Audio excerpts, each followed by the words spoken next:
नमस्कार मित्रांनो, आजची विनोदी कथा बंड्याची शाळा.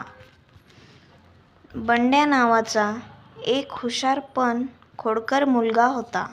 त्याला अभ्यास करायचा कंटाळा पण खोड्या करण्यात मास्टर होता. एके दिवशी त्याच्या शाळेत नवीन शिक्षक आले.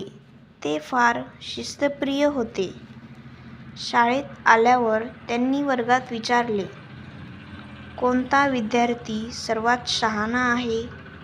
बंड्याने लगेच हात वर केला आणि म्हणाला, सर, मी पण घरचे लोक मला मूर्ख समजतात.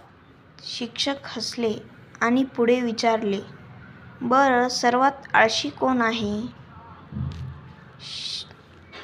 बंड्याने पुन्हा हात वर केला, पण यावेळी फक्त अर्ध्याच शिक्षकांनी विचारले, हे काय? हात पूर्ण वर कर. बंड्या म्हणाला, सर, आळशी आहे ना, म्हणून अर्धाच वर केला. संपूर्ण वर्ग हसत सुटला.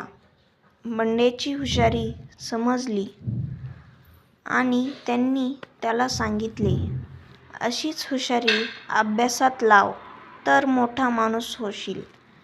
तात्पर्य एवढेच, हुशारी आणि खोडकरपणा दोन्ही ठिकाणी वापरला तर मजाही येते आणि शहाणपणाही. मित्रांनो, तुम्हाला अशी अजून विनोदी कथा हवी असेल तर आपल्या चॅनलला सबस्क्राईब करा आणि लाईक करा. धन्यवाद.